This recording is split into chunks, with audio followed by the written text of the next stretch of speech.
Good morning, Namaskar and Sat Sri Akal. Today I am going to teach you the poem A Legend of the Northland. Let's talk about the poet of the poem. The name is Phoebe Cary. She is born in 1824 in rural Ohio.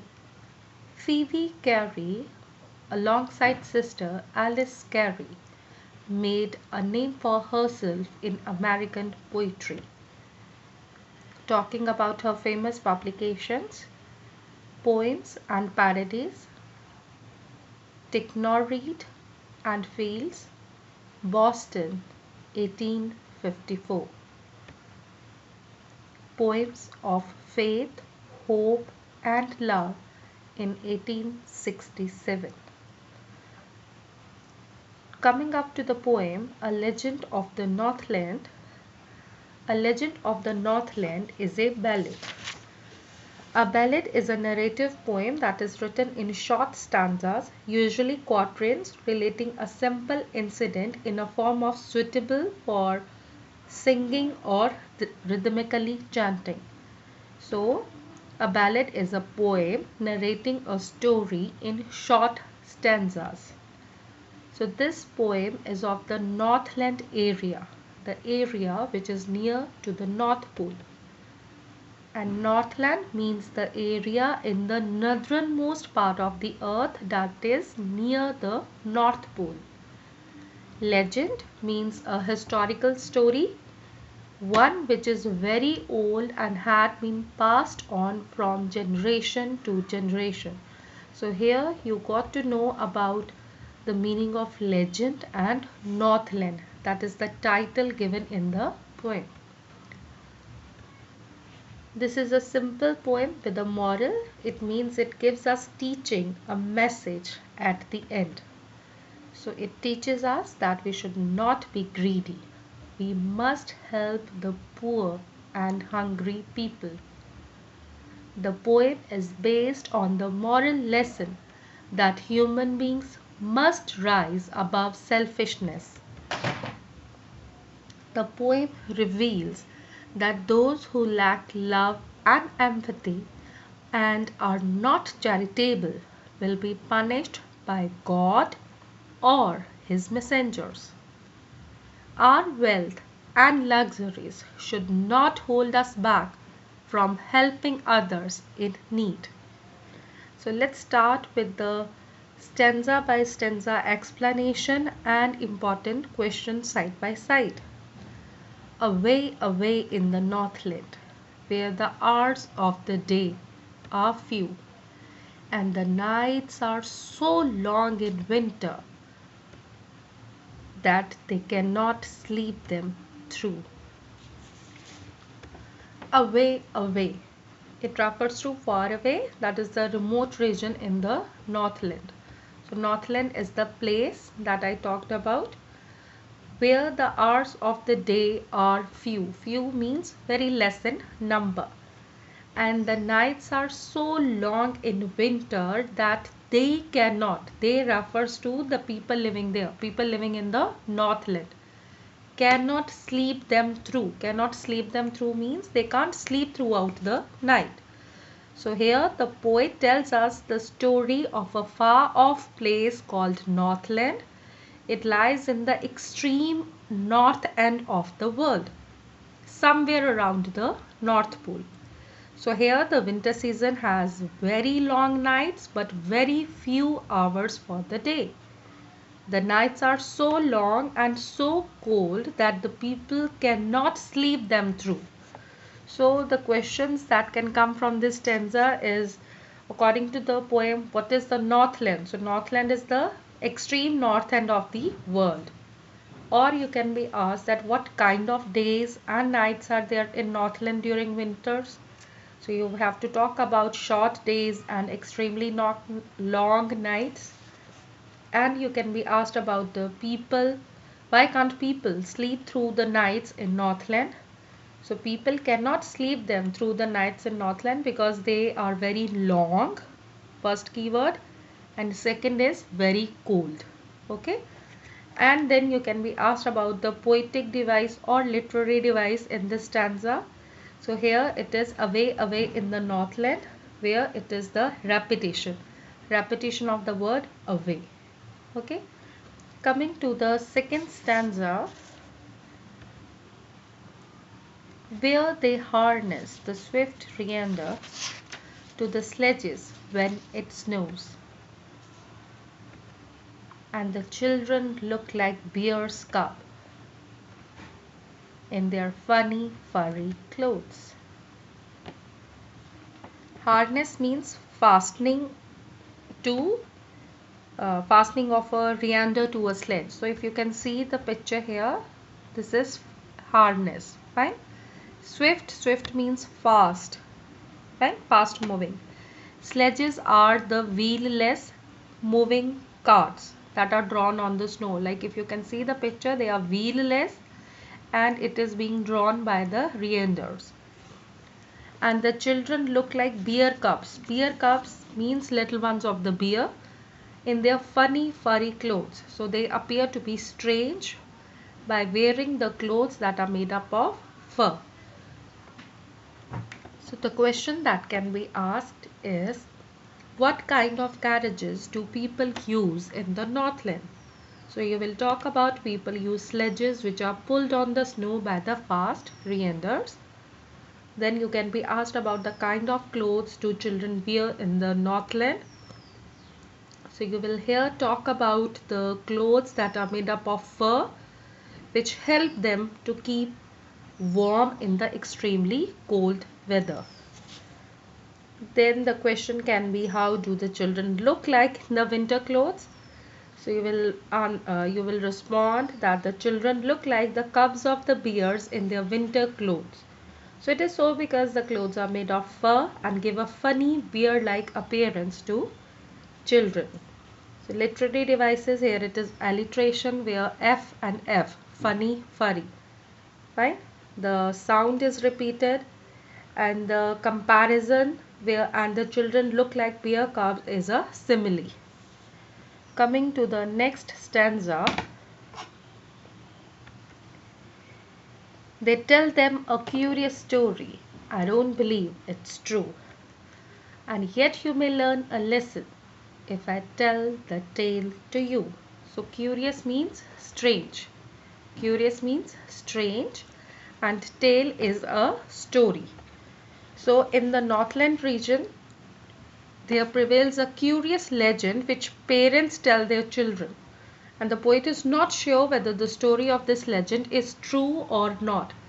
But she still wants to tell this tale as it contains a significant moral lesson.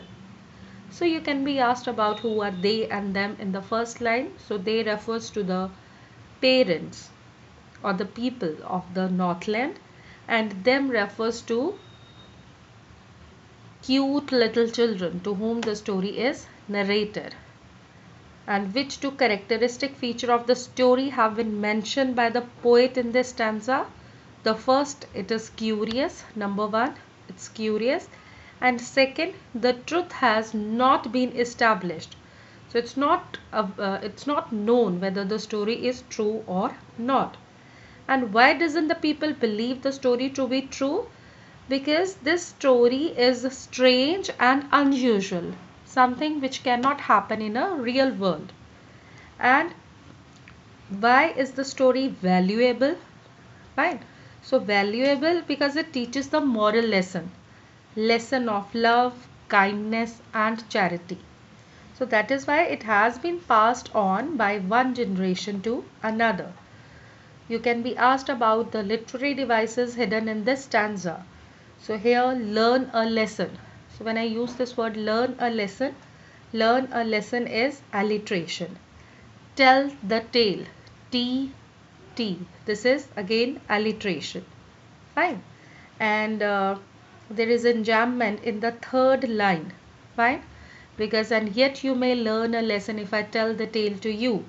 So it contains an enjambment as the third line rolls on to the next without any pause or punctuation.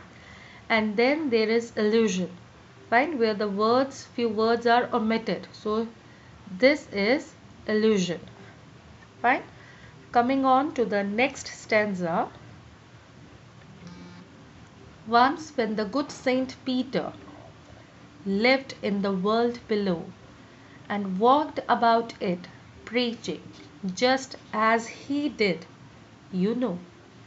So talking about Saint Peter was a saint who traveled around the world preaching. So he was the prime follower of Jesus Christ, and preaching means giving sermons. Right? Someone who gives sermon means he is preaching. So the story narrated in the Northland is about the good Saint Peter. He is one of the 12 apostles of Jesus Christ. Once he came down from heaven to the world below to preach the word of God. So he traveled and wandered to fulfill his missionary purpose. So in this stanza you can be asked about that how does the poet introduce Saint Peter. So see the adjective that is used for Saint Peter, that is good Saint Peter. Fine, because he is known to the Christian people as an apostle of Jesus Christ. And where did Saint Peter live? He had come down from heaven and lived in the world of human beings. And world below refers to the earth as it is distinct from heaven. And why did Saint Peter travel and wander? So Saint Peter traveled and wandered in order to preach and spread the message of God to the people of Northland. Coming to the next stanza. He came to the door of a cottage in travelling round the earth, where a little woman was making cakes and baking them on the hearth. So cottage refers to the house, and baking means cooking something in an oven, and hearth is a stove. So Saint Peter happened to reach a cottage while travelling round the earth. So in this cottage a little woman was making cakes and baking them on the fireplace. So he refers to Saint Peter, one of the 12 apostles of Jesus Christ. And whose cottage did he reach? He reached the cottage of a little woman when he was tired and hungry after having travelled all day preaching the good word of God. So faint means weak. Fasting means to stop eating on a particular religious day. Fine. And store means the place for stocking the things. Fine. So Saint Peter had been wandering about the whole day on an empty stomach. By evening he was so weak and tired because of hunger and travel that he was on the verge of fainting. So he requested the little woman to give him just one cake out of the many that she had in her store. Question that can be asked from this stanza is that what time of the day is mentioned in this stanza. So it indicates when the day was almost done, means the evening time. And why was Saint Peter feeling faint? Reason of faint? Because he had been fasting and wandering about throughout the day, and now he was feeling hungry and weak. And what did Saint Peter ask for from the woman? He asked for one of the cakes the little woman had baked. And the poetic device used is alliteration, faint, fasting. Faint with fasting is alliteration, where the second F is repeated in faint and fasting. Coming to the next stanza. So she made a very little cake, but as it baking lay, she looked at it and thought it seemed too large to give away. So the little woman, when requested by the Saint Peter for a cake, made a small one for him. But when she laid to bake, she felt that it was too big and must not be given away for free. She cannot give the charity. So who is she in this stanza? It's a little woman from whom Saint Peter had asked for even a single cake. And what kind of cake did she make for Saint Peter? She made a very small cake for Saint Peter. And why did she think that the small cake should not be given away? Because she was selfish and stingy woman. So even the small cake seemed too big to her to give away for free. And what does this show as a character? That she is miserly, greedy person without any kindness or pity. Coming to the next stanza. Therefore she needed another, and still a smaller one, but it looked like, when she turned it over, as large as the first had done. Kneaded. Kneaded means made dough, right? And turned it over means to turn over and under so that it is baked properly. As the first had done means as she had made the first. So the small cake baked by the little woman seemed too big to her to be given away as charity. So she prepared material for a still smaller cake. But when she turned it over, it seemed to her to be as big as the earlier cake. So another refers to the new and smaller cake that the little woman prepares for Saint Peter. And why did the little woman need another?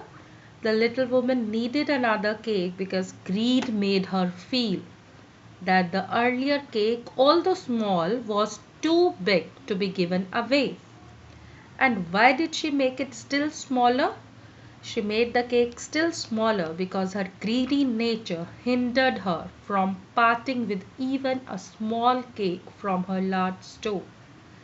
And the literary device used here is alliteration, where S sound is repeated, still a smaller one. S, it's an alliteration.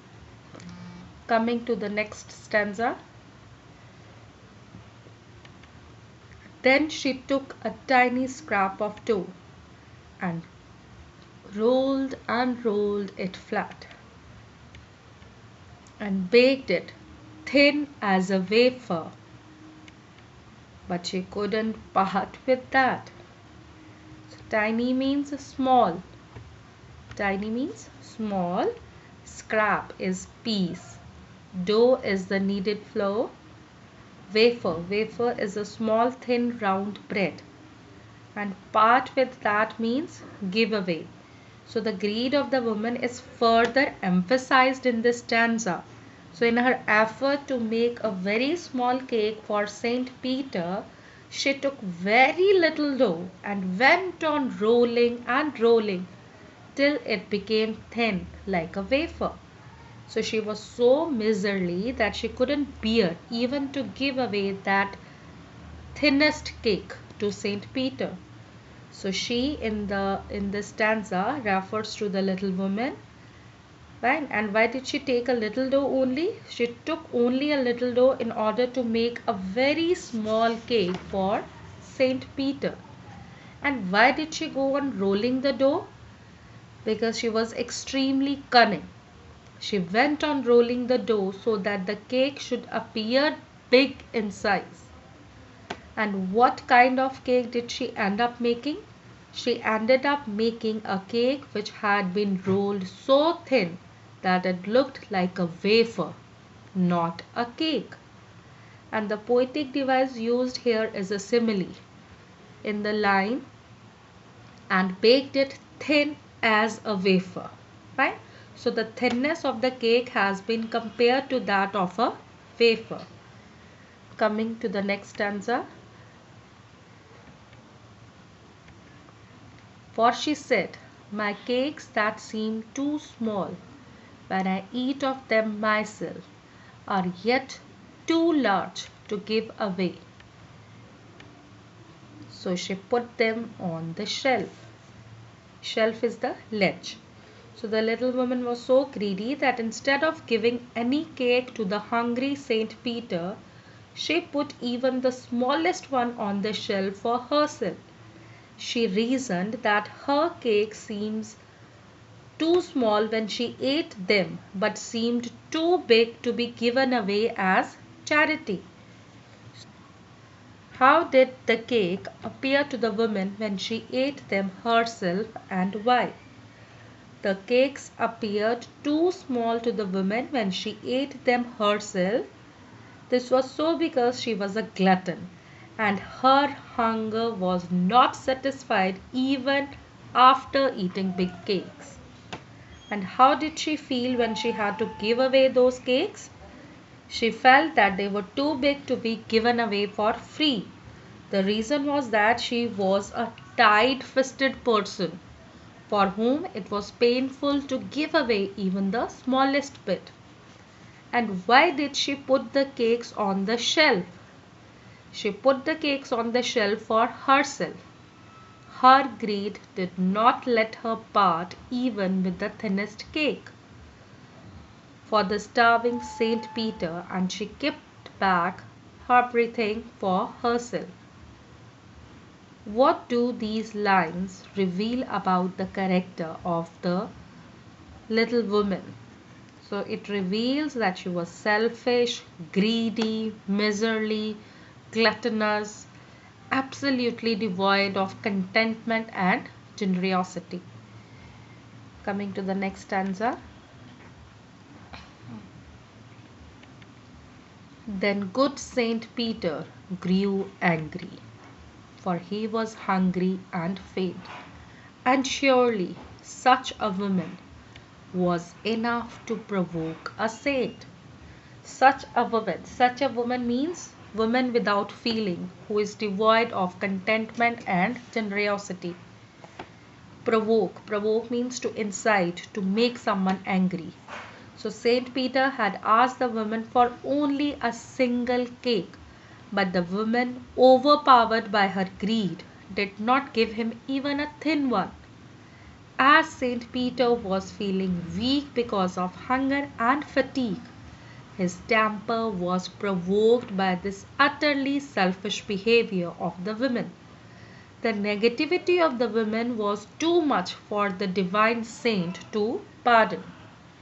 So you can be asked, why did Saint Peter grow angry?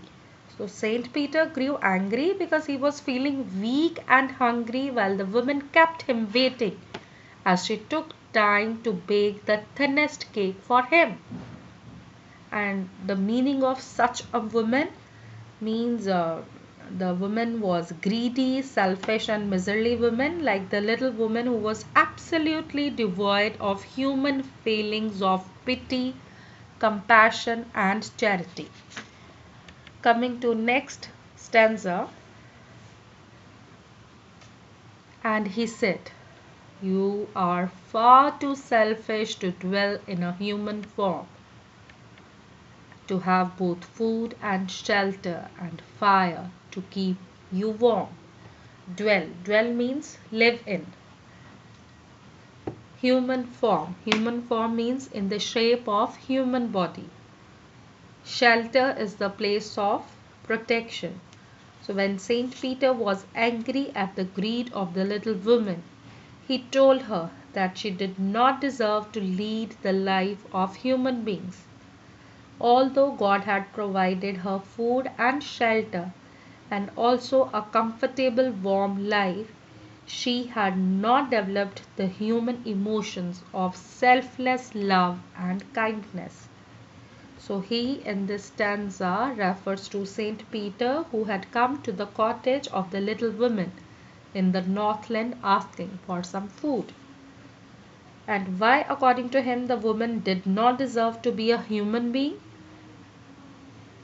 Because she was greedy and selfish and lacked all positive human values. And what was the woman blessed with? The woman was blessed with good food to eat and a secure cottage to live in. She also enjoyed the warmth of fire. These are the three things. And coming to the next stanza. Now you shall build as the birds do, and shall get your scanty food by boring and boring and boring all day in the hard, dry wood. So build means build nest, scanty means very little, boring means making a hole. So angered by the behavior of the little woman, Saint Peter pronounced a curse upon her, and he said that she would no longer enjoy a human life and its comforts of food, shelter, and warmth. Instead, she would become a bird, woodpecker, who would have to build her own nest and would have to keep digging holes in the hard, dry trunks of trees for her meager food.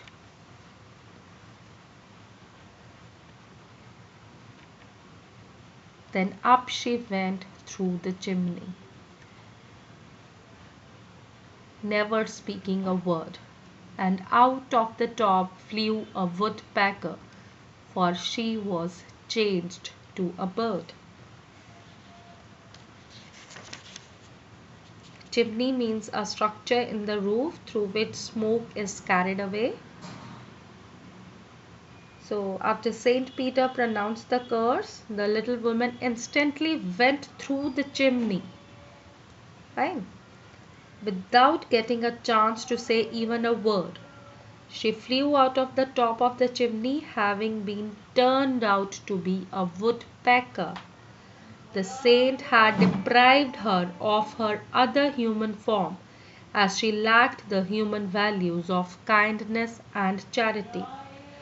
Why did the little woman go up the chimney? The little woman went up the chimney because she was cursed by Saint Peter. And why didn't the woman speak any word? The woman did not speak any word because she was instantly converted into a woodpecker due to the curse. And who came out of the chimney instead of the little lady? Instead of the little lady, there came out a woodpecker from the top of the chimney. And why was the little woman converted into a woodpecker? The little woman was converted into a woodpecker because Saint Peter had cursed her. He felt that in the absence of human values, she did not deserve a human life.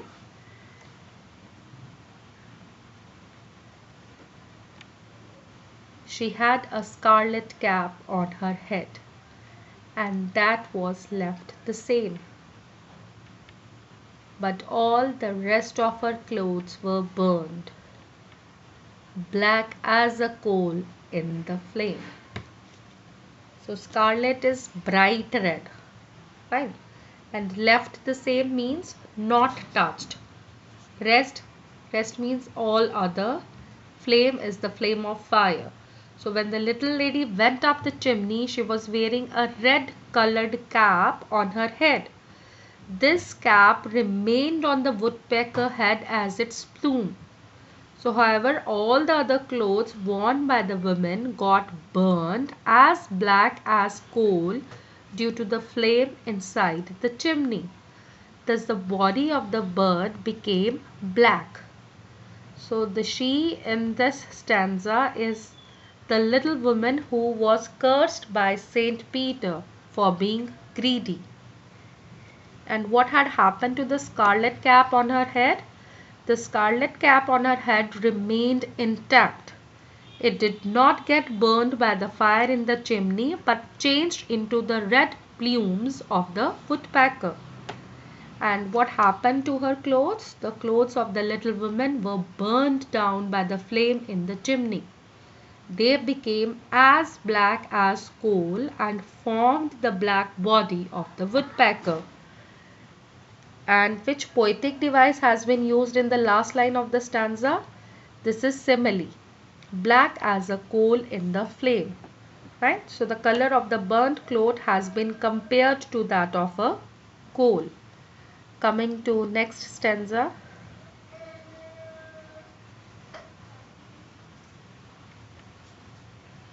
and every country schoolboy has seen her in the wood, where she lives in the trees till this very day,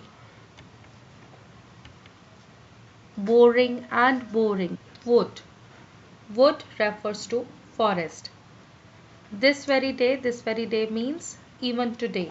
So according to the legend, the woodpecker which every young boy going school can see in the forest is in fact the little woman turned bird.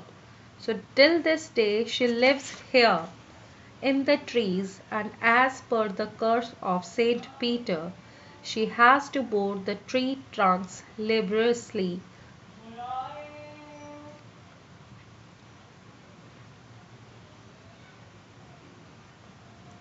So you can be asked, who do the schoolboys see and where? So the schoolboys see the little woman in the form of woodpecker living in the trees in the forests. Explain the expression till this very day. So till this very day implies that the curse pronounced on the little lady has not been revoked and she still suffers because of it. How does she get her food? She gets her food by repeatedly boring the hard trunks of the tree all day. And why does the poet repeat the word boring? The word boring is repeated because she wants to indicate the intense effort that is made by the woodpecker to get her food. This is in contrast to the comfort she enjoyed in her human form when she baked a store of cakes on the hearth.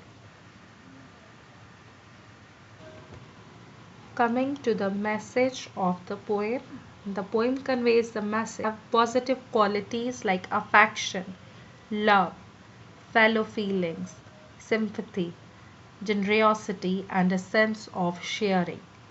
The poet also brings forth the idea that people with negative inhuman values like selfishness, greed, and cruelty are ultimately punished. The blessings of human life with food, shelter, and warmth have to be earned through a good moral conduct. I hope you understood the poem. Thank you.